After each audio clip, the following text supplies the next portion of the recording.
নবীজি হাসতে হাসতে মুস্কি হাসি দিয়া চেহারাটা ঘুরায় নিলেন।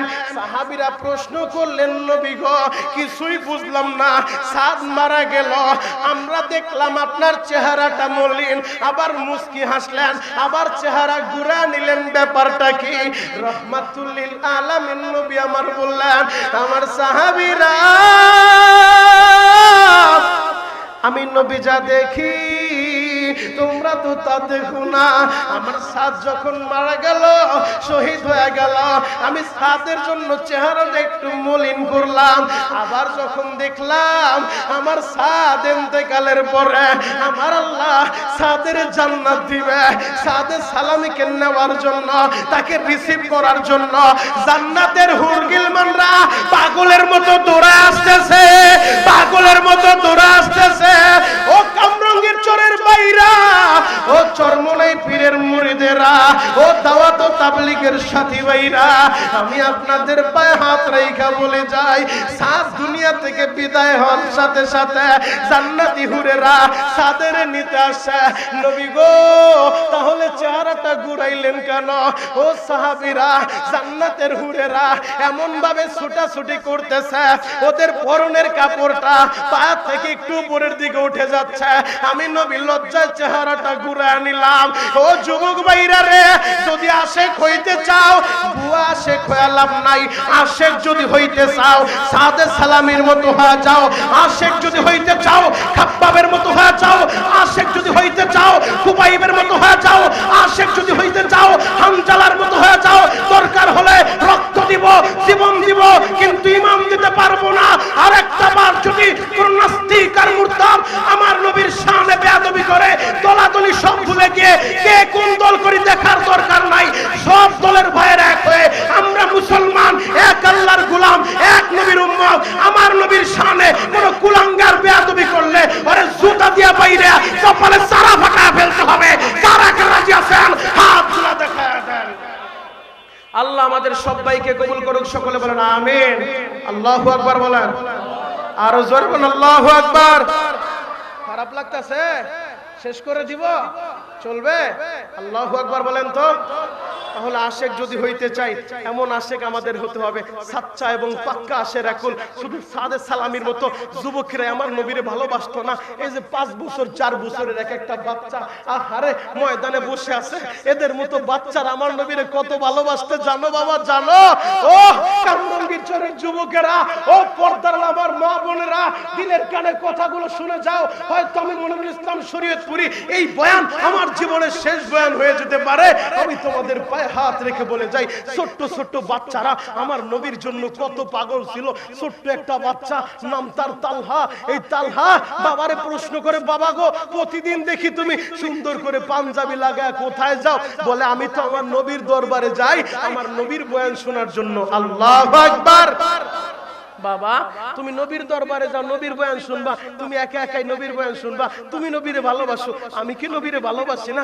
আগামীকাল থেকে তুমি একা যাইতে পারবা না। তুমি আমার নবীর দরবারে গেলে আমারও তোমার সাথে কইরা আমার নবীর দরবারে লয়ে যাইবা। আল্লাহু আকবার। ছোট্ট বাচ্চার কথা শুই না, তার বাবা বলে ঠিক আছে বাবা, তোমারও আমার সাথে আমার নবীর দরবারে নিয়ে যাইব। পরদিন সকালবেলা তালহা তার বাবার সাথে আসছে নবীর দরবারে। নবী যখন বয়ান শেষ করছে, বয়ান শেষ হওয়ার পর সব সাহাবী যে যার মতো বাড়ির দিকে রওনা দিছে গো বাবা। ছোট্ট বালক তালহা মসজিদে নববীর কর্নারে যা বাবার হাতটা ধইরা বলে, বাবা গো তুমি একটু এই জায়গায় দাঁড়াও, আমি আমার নবীর সাথে পার্সোনাল কিছু কথা বলবো। সুবহানাল্লাহ বলবেন না? আরো জোরে বলেন। মনটা খারাপ, ক্ষুধা লাগছে? তাহলে একসাথে বলেন আল্লাহু আকবার। ছোট্ট ছেলে বলে, বাবা তুমি এই জায়গা দাঁড়াও, আমি আমার নবীর সাথে পার্সোনাল কথা বলবো। বাবা চোখগুলো বড় বড় করে বলে, বাবা কি বলছ? আমি নবীর সামনে দাঁড়ায় কথা বলতে ভয় পাই। ওমরের মতো বীর বাহাদুর নবীর সামনে দাঁড়াইলে কথা বলতে থরথর করে কাঁপে, আর তুই ছোট্ট মানুষ নবীর সাথে পার্সোনাল কি কথা বলবি? ছোট্ট ছেলেটা বলে, বাবা গো তুমি একটু দাঁড়াও না, আমি আমার নবীর সাথে পার্সোনাল কথা বলে আসি। ছোট্ট বালক, 5 বছরের একটা বালক আমার নবীর সামনে যায় বলে, নবী গো আমার নাম তালহা, ওই যে আমার বাবা দাঁড়ায় দাঁড়ায় রয়েছে হযরতে বারা রাদিয়াল্লাহু তাআলা আনহু। নবী গো, আমি তার সন্তান, আপনার একটা কথা বলার জন্য আসছি। আমার নবী রহমাতুল লিল আলামিন মুস্কি হেসে দিয়ে বলে, বাবা কি বলবা বলো। এবার তালহা বলে, নবী গো, আমি তালহা আপনি নবীকে ভালোবাসি। আরো জোরে বলেন, আরো জোরে বলেন। ছোট্ট বালকটা বলে কি, আমার নবীরে বলেন, নবী আমি তালহা আপনারে ভালোবাসি। আমার নবী বললেন, বাবা সত্যি বলছো? হ্যাঁ নবী সত্যি। সত্যি বলছো? হ্যাঁ নবী সত্যি। সত্যি তুমি আমারে ভালোবাসো? কত ভালোবাসো? ছোট্ট বালকটা বলে, নবী গো, ওই যে আমার বাবা দাঁড়ায় আছে না, আমার বাবার চাইতো আমি তালহা আপনি নবীকে বেশি ভালোবাসি। আরো জোরে বলেন।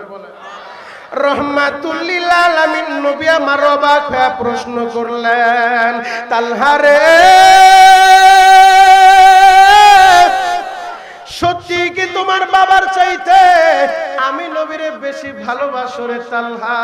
ছোট্ট বালকটা বলে, নবী গো, অবশ্যই আমার বাবার চাইতে আপনি নবীরে আমি বেশি ভালোবাসি। আল্লাহর নবী বললেন, তালহা তাহলে যদি আমি পরীক্ষা করে দেখতে পারবো কিনা? বলে, যেই পরীক্ষা মন চায় করতে পারেন। নবীজি বললেন, তালহা রে, আমি যদি বলি তোমার বাবার একটা কোপ দিয়া 2 টুকরা কইরা মাথাটা আমার কাছে নিয়ে আসবা, তুমি কি পারবা?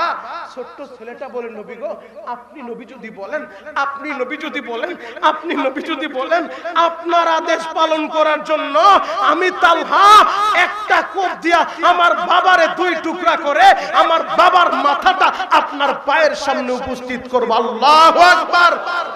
ভালোবাসা কাকে বলে? কামরঙ্গীর চরের যুবক শিখে রাখো তালহার কাছ থেকে।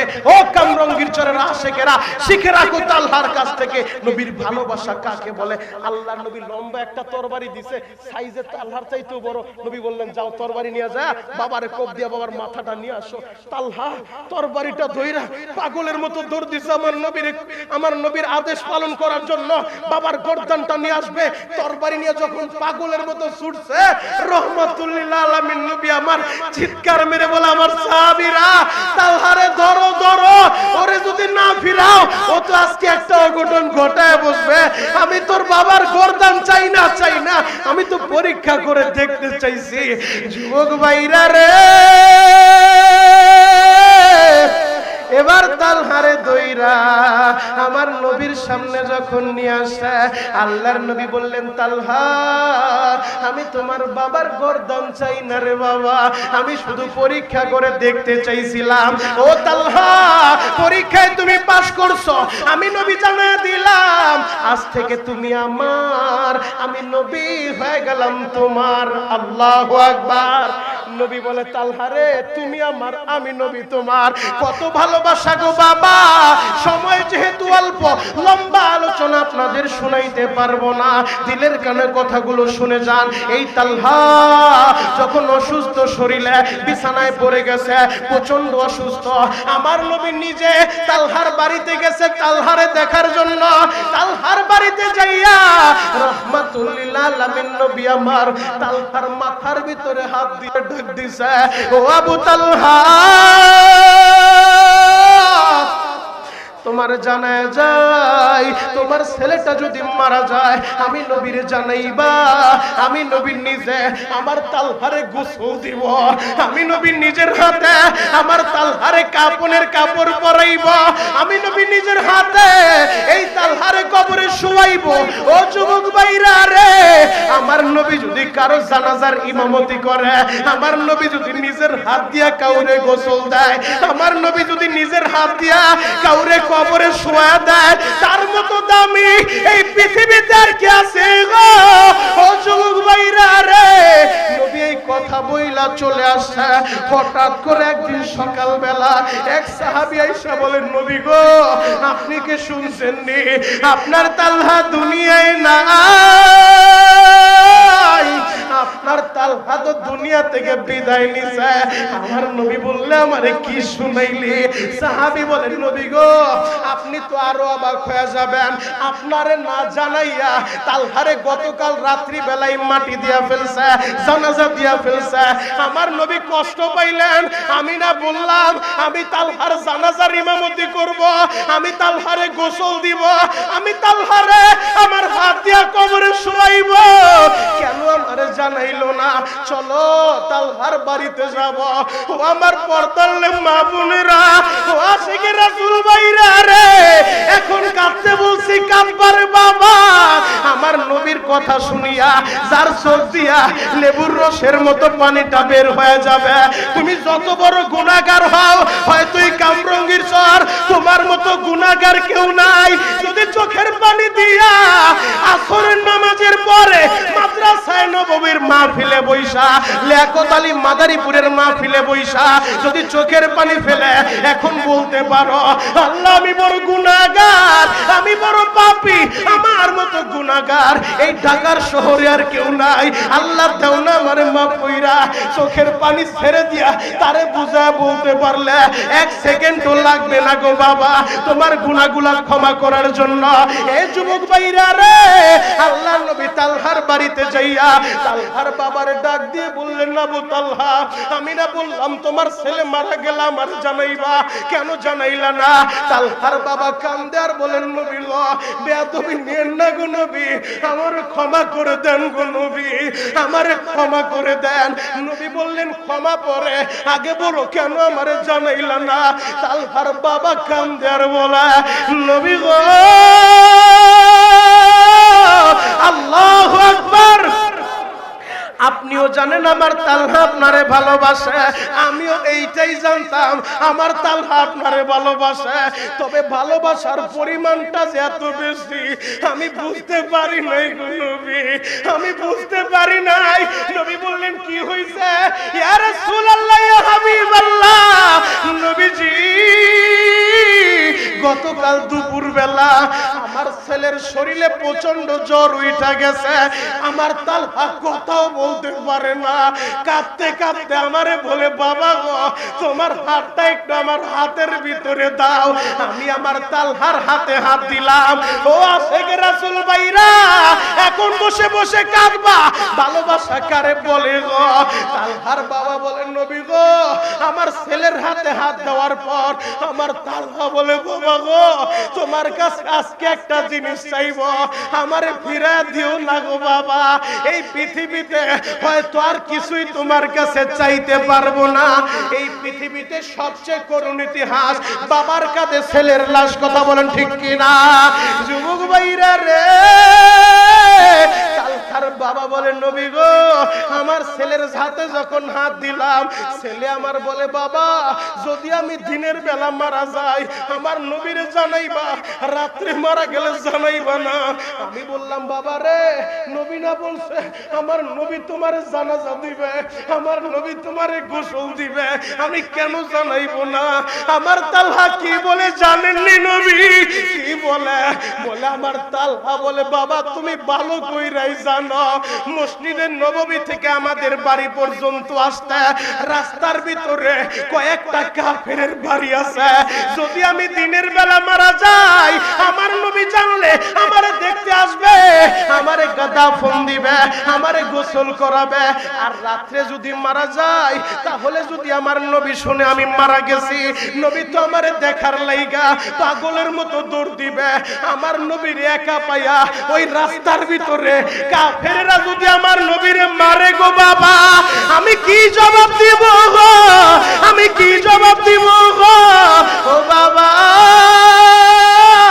তুমি তো ভালো করেই জানো এই মদিনায় আমার নবীর বাবা নাই, এই মদিনায় আমার নবীর মা নাই।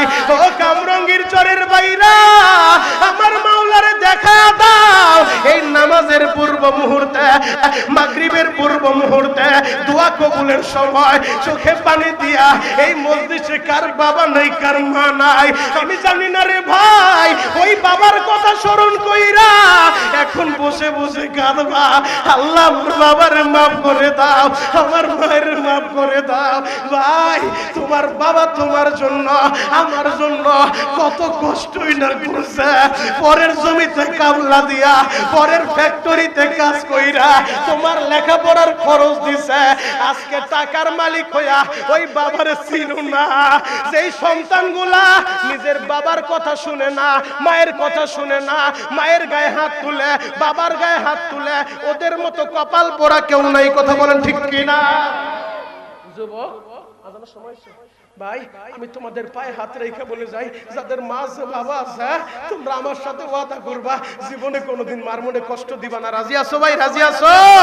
আর যাদের মা নাই বাবা নাই, বসে বসে কাঁদবেন, আল্লাহ আমার মায়ের মাফ করেন, বাবারে মাফ করেন। আজকে বাদ আসর এই জায়গায় বয়ান করার কথা ছিল। আমার শ্বশুরি আলামিন আমাদেরকে বড় ভালোবেসে মোহাব্বত করে আল কোরআন দিয়েছেন। এই কোরআন অনুযায়ী আমাদেরকে চলতে হবে। কোরআন নিয়ে আমরা বাঁচতে চাই, কোরআন নিয়ে আমরা মরতে চাই। কারণ আমরা মুসলমান। কে কোন দল করেন, দলের পরিচয় আমার বড় পরিচয় না। আমি কোন পীরের মুরিদ, এটা আমার বড় পরিচয় না। আমি দাওয়াত ও তাবলীগের বড় আমির সাহেব, এটা আমার বড় পরিচয় না। আমার বড় পরিচয় তো হলো আমি এক আল্লাহর গোলাম, এক নবীর উম্মত। কথা বলেন ঠিক কিনা? এটাই আমার বড় পরিচয় যে আমাদের আল্লাহ এক, আমাদের নবী এক, আমাদের কাবা এক, আমাদের মদিনা এক। অতএব দল মত নির্বিশেষে এক নজরে আমার দিকে তাকায় থাকেন। যুবক ভাইরা, আমি পায়ে হাত রেখে বলে যাই, আমরা তো সেই কোরআন এবং হাদিস নিয়ে বাঁচতে চাই। কারণ বিদায় হজের ভাষণে আল্লাহর নবী সোয়া লক্ষ সাহাবায়ে কেরামের সামনে রহমাতুল লিল আলামিন নবী আমার বললেন, আমার সাহাবীরা চিরদিন আমি তোমাদের মাঝে থাকবো না, আমি নবী দুনিয়া থেকে বিদায় নিব। ও আমার সাহাবীরা, আমি দুইটা জিনিস রেখে গেলাম, এই দুইটা জিনিস তোমরা শক্তভাবে ধরবা, মজবুত ভাবে আঁকড়ায় ধরবা। এই দুইটা জিনিস তোমরা ছাড়বা না। যদি এই দুইটা জিনিস তোমরা শক্তভাবে মজবুত ভাবে আঁকড়ায় ধরতে পারো, তোমরা পথভ্রষ্ট হবে না, তোমরা লাঞ্ছিত হবে না। এক নাম্বার আল্লাহর কোরআন, দুই নাম্বার বিশ্ব নবীর সুন্নাহ। সেটাই তো নবী হাদিসে পাক ইরশাদ করেন, তারাকতু ফীকুম আমরাইন লান তাদিল্লু মা তামাসসাকতুম বিহিমা কিতাবাল্লাহি ওয়া সুন্নাতার রাসূলি। এই ঘোষণা যখন দিলেন গো বাবা, যুবক ভাইরা রে, এই ঘোষণা চোখের পানিগুলো ফেলে ফেলে কান্দে। কারণ ওই বিদায় হজের ভাষণে আমার আল্লাহ আয়াত নাজিল করছে, আল ইয়াউমা আকমালতু লাকুম দীনাকুম ওয়া আতমামতু আলাইকুম নি'মাতি ওয়া রাদিতু লাকুমুল ইসলাম দীনা।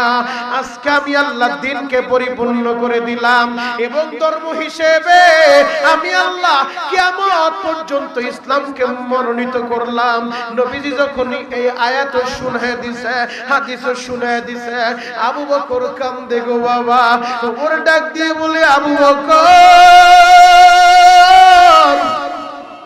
আপনার চোখে কেন পানি? আবু বকর বলে, ওমর রে, আমি কেন কাঁদি তুমি কি জানো না? আমার নবীজি আয়াত পড়ছে, আল্লাহ আয়াতে জানায় দিছে আল্লাহ দ্বীনকে পরিপূর্ণ করছে।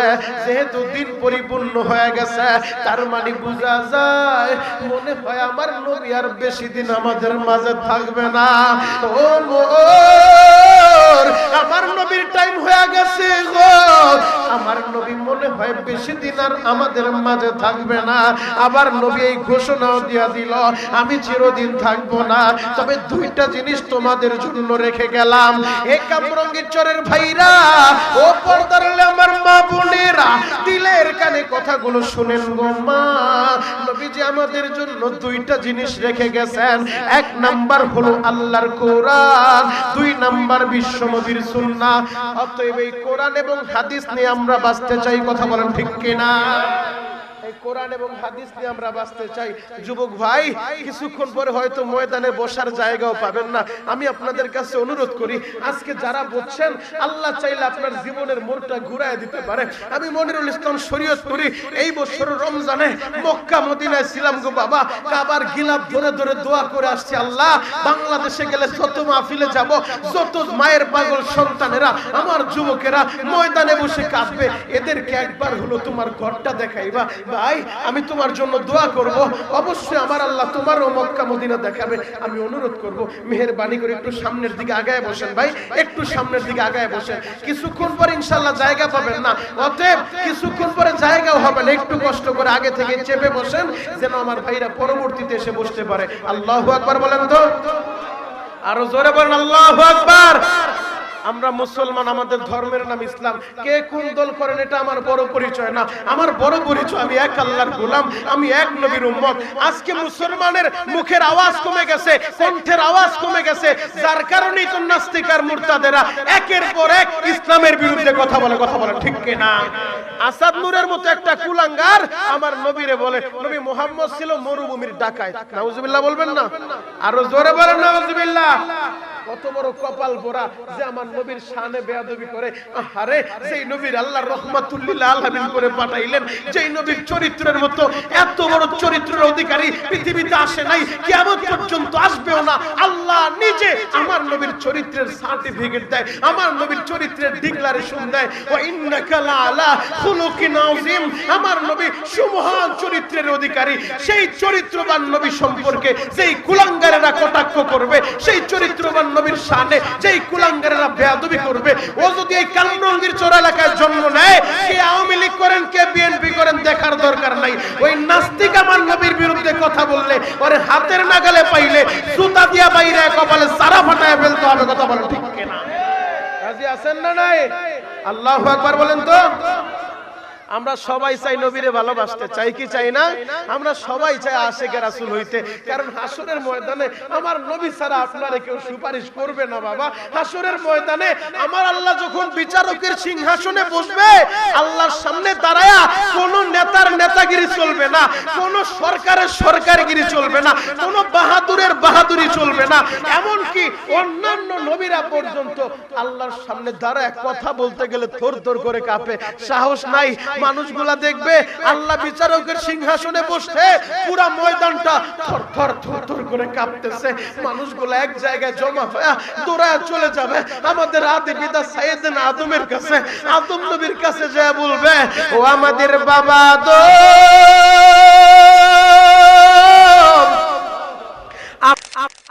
আপনি তাকায় দেখেন না আমার আল্লাহ কহারি আল্লাহর সামনে দাঁড়াইয়া কেউ তো কথাও বলতে পারে না। আকাশের সূর্যটা মাথার এক হাত উপরে চলে আসছে, উপরে সূর্যের তাপ, নিচে তামার জমিন। আহারে মানুষের অবস্থা খুবই ভয়াবহ। মাথার মগজগুলা ভাতের মতো উতরা উতরা পড়তেছে। মানুষগুলা বলবে, আদম গো আপনি একটু আল্লাহরে বলেন না বিচারটা শুরু করে দেন, হয়তো আমরা জান্নাতে যাব নয়তো জাহান্নামী হব, একটা ফয়সালা হয়ে যাক। এইভাবে আর সইতে পারি না।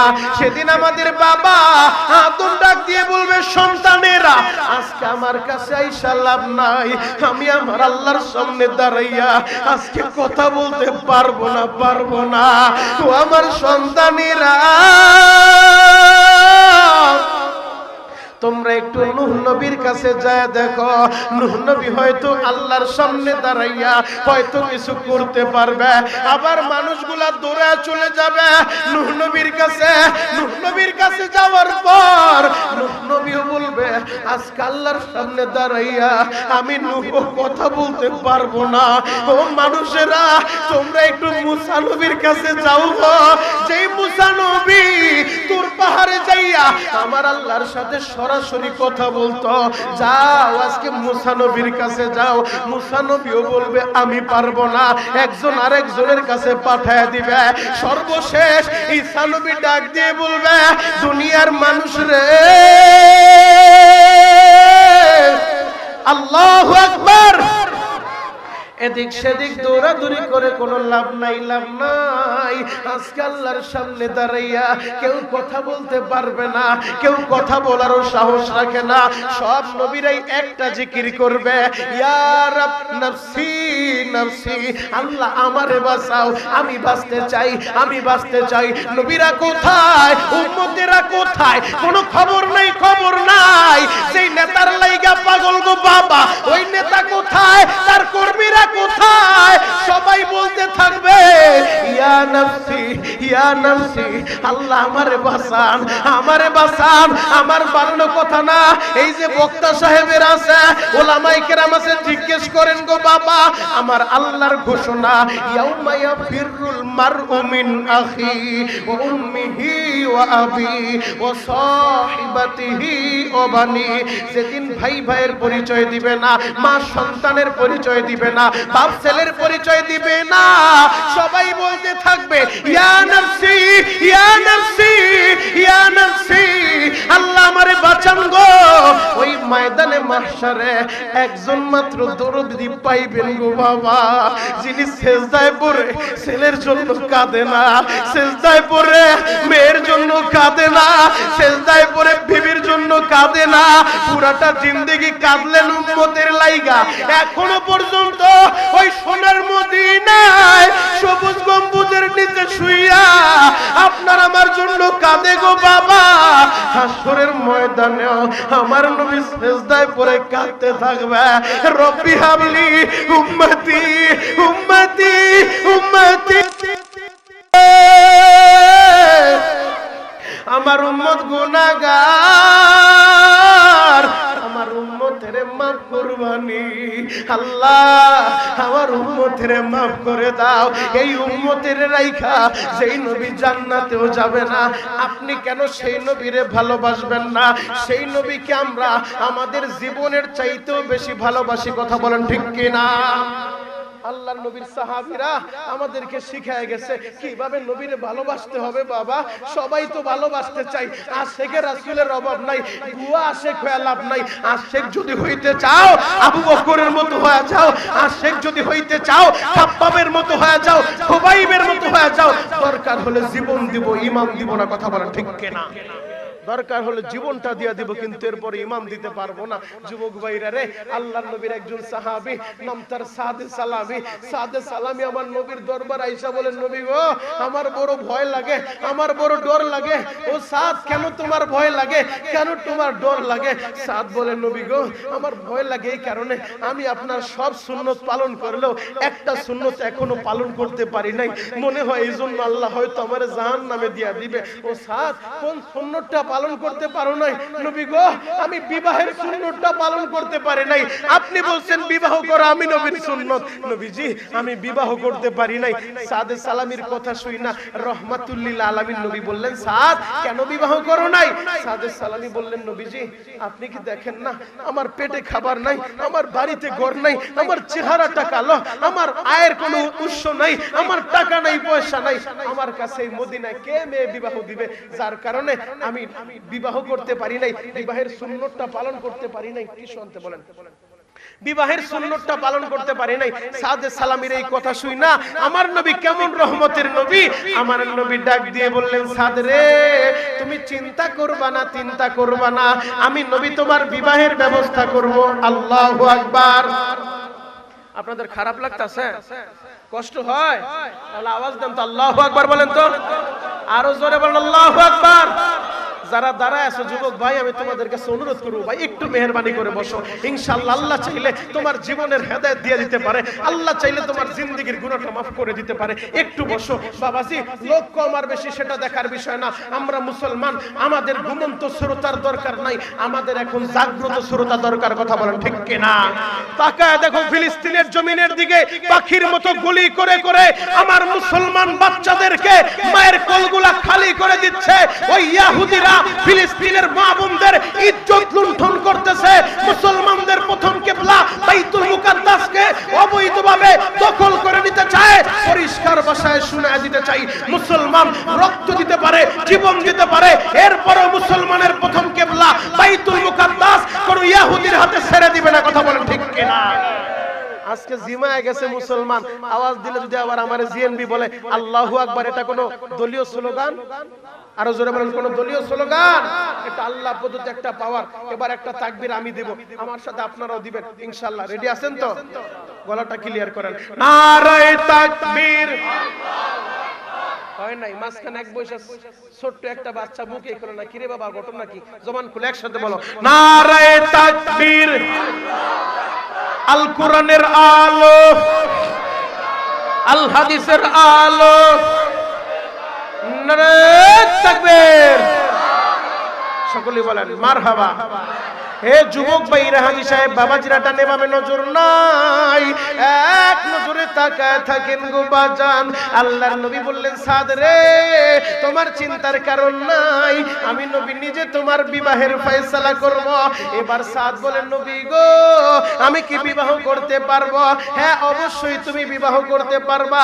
নবীজি, আমার সাইজও ভালো না, আমার চেহারাও ভালো না, আমার বাড়িতে ঘর নাই, আমার পেটে খাবার নাই, আমার কাছে আবার কে মেয়ে বিয়ে বিবাহ দিবে? নবীজি বললেন, সাদ রে এই মদিনার ভিতরে আমার একজন সাহাবী আছে যার নাম আমর ইবনে উহাব, শিল্পপতি বাবার একমাত্র একটা কন্যা আছে, আমি শুনেছি তার মেয়েটা অনেক সুন্দরী, তুমি যাও যাও যাও ওই আমর ইবনে উহাবের বাড়িতে যাইয়া আমি নবীর কথা বলবা, বলবা আমি নবী তোমারে পাঠাইছি তার মেয়েটা তোমার সাথে বিবাহ দেওয়ার জন্য। এবার সাদে সালামি আনন্দে আত্মহারা হইয়া আমর ইবনে উহাবের বাড়িতে চলে গেছে। বিশাল বড় বাড়ির গেটের সামনে দাঁড়াইয়া দারোয়ানরে ডাক দিছে, দারোয়ান বাড়ির গেটটা খুলে দাও। দারোয়ান বলে, তুমি কে? বলে, আমি এই বাড়ির নতুন জামাই। মারহাবা বলেন, আরো জোরে বলেন। দারোয়ান এই কথা শুনে বলে, চেহারার দিকে তাকাইছো, তুমি কার সম্পর্কে কি বলো? আমাদের মালিকের একমাত্র আদরের কন্যা, যার চেহারা এত সুন্দর তাকাইলে চোখ ফিরানো যায় না, আর তোমার চেহারার দিকে তাকাইছো, বডি ফিগার দেখছো, তার সম্পর্কে কি বলো? অতএব তাড়াতাড়ি এখানে থেকে ভাগো, নয়তো কিন্তু তোমার আমি ঘাড় ধাক্কা দিয়ে বের করে দিব। সাদে সালামি বলে, তুমি তোমার মালিকের কাছে যায় বলো রাহমাতুল লিল আলামিন নবী আমারে পাঠাইছেন। আল্লাহু আকবার।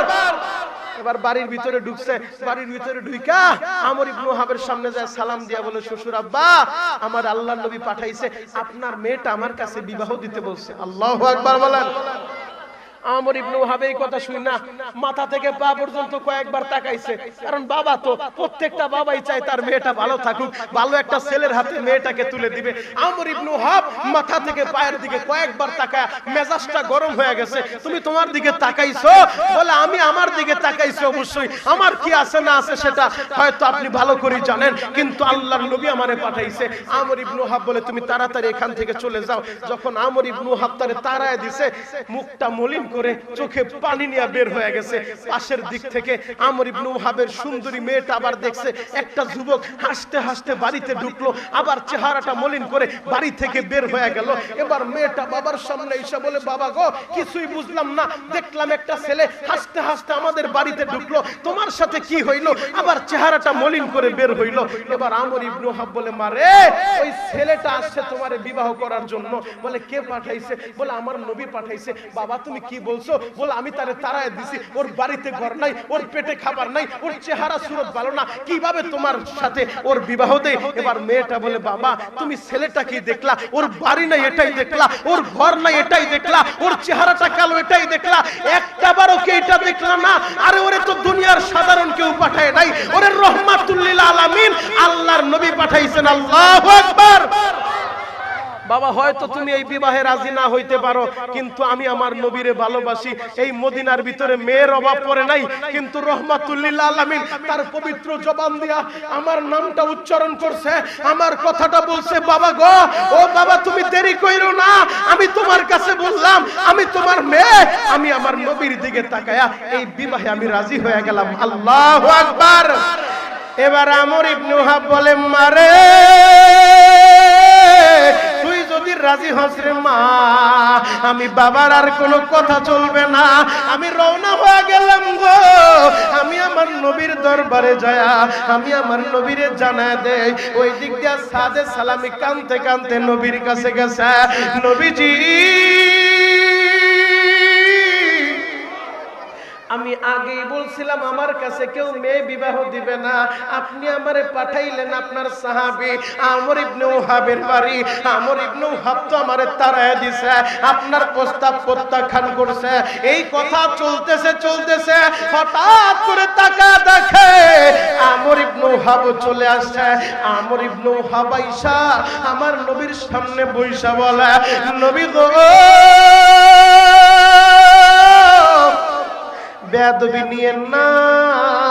নবীজি আমার মেয়ে বিবাহতে রাজি, আমিও রাজি হয়ে গেলাম, আপনি বিবাহের ব্যবস্থা করেন।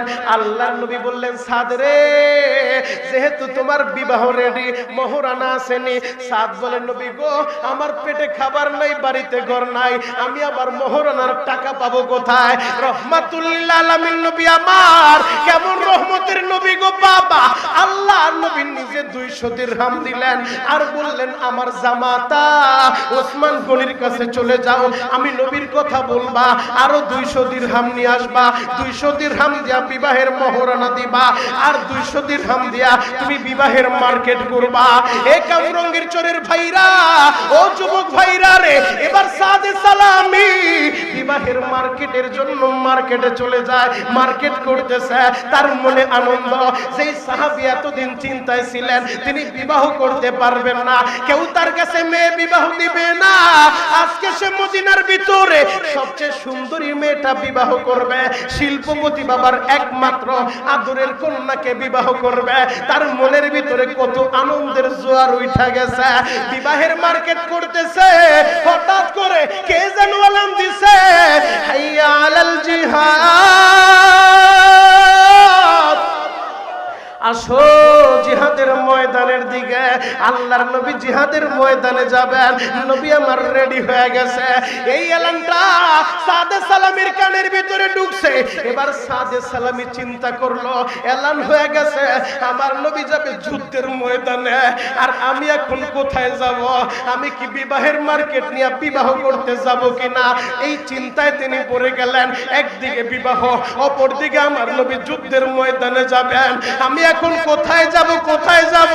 ও যুবক ভাইরা রে, এই ইসলাম আর কোরআন আপনাদের এই পুরান ঢাকা, এই কামরঙ্গীর চর পর্যন্ত এই মেঘনার পানি দিয়ে আসে নাই, বুড়িগঙ্গার পানি দিয়ে আসে নাই। এই ইসলাম এই কামরঙ্গীর চর পর্যন্ত আসতে অনেক রক্তের প্রয়োজন হয়েছে, অনেক জীবনের প্রয়োজন হয়েছে। কথা বলেন ঠিক কিনা? এই ইসলাম এসেছে, এই কোরআন এসেছে বদরের ময়দান পাড়ি দিয়া, এই কোরআন এসেছে উহুদের ময়দান পাড়ি দিয়া, এই ইসলাম এসেছে তাবুকের ময়দান পাড়ি দিয়া, এই ইসলাম এসেছে হুনাইনের ময়দান পাড়ি দিয়া। যদি সেই ইসলামকে টিকিয়ে রাখার জন্য, যদি সেই কোরআনকে টিকিয়ে রাখার জন্য, আল্লাহ নবীর ইজ্জতের হিফাজতের জন্য যদি আরেকটা বদরের দরকার হয়, আরেকটা উহুদের দরকার হয়, আরেকটা খন্দকের দরকার হয়, আরেকটা তাবুকের দরকার হয়, বাংলার মুসলমান কোরআনের জন্য, ইসলামের জন্য, নবীর জন্য দরকার হলে জরদান দিব, এরপরও ঈমান দিতে পারবো না, ঈমান দিতে পারবো না। কথা বলেন ঠিক কিনা? কারণ কোরআন আর ইসলাম কচুরি পানার ন্যায় ভেসে আসে নাই। নাস্তিক আর মুরতাদেরা ভাবতে পারো ফু দিলেই মনে হয় বাংলার জমিন থেকে ইসলামের আলোকে নিভায়া দেওয়া যাবে, কোরআনের আলো নিভায়া দেওয়া যাবে। না না না, এত সোজা না, এত সোজা না। যে আলো জ্বালাইছে আল্লাহ, এই আলো জ্বলতে থাকবে। কোরআনওয়ালা যতদিন থাকবে ততদিন আসমান থাকবে, কোরআন পড়নেওয়ালা, আল্লাহ বলনেওয়ালা যতদিন এই জমিনের বুকে থাকবে ততদিন আসমান তার আপন জায়গায় থাকবে, চন্দ্র তার আপন জায়গায় থাকবে, সূর্য তার আপন জায়গায় থাকবে। যেদিন এই জমিনের ভিতরে, যেদিন এই ভূপৃষ্ঠের ভিতরে আল্লাহকে আল্লাহ বলার মতো কোন কোরআনওয়ালা থাকবে না, আল্লাহ বলনেওয়ালা কোন জাকিরিন থাকবে না, সেদিন আসমানও থাকবে না, জমিনও থাকবে না, পাহাড়ও থাকবে না, চন্দ্রও থাকবে না, সূর্যও থাকবে না, পুরা দুনিয়া ধ্বংস হয়ে যাবে। কথা বলেন ঠিক কিনা? অতএব এই কোরআনের পক্ষে থাকার দরকার আছে না নাই? আরো জোরে বলতে হবে, আছে না নাই? আল্লাহু আকবার বলেন তো, আরো জোরে বলেন আল্লাহু আকবার।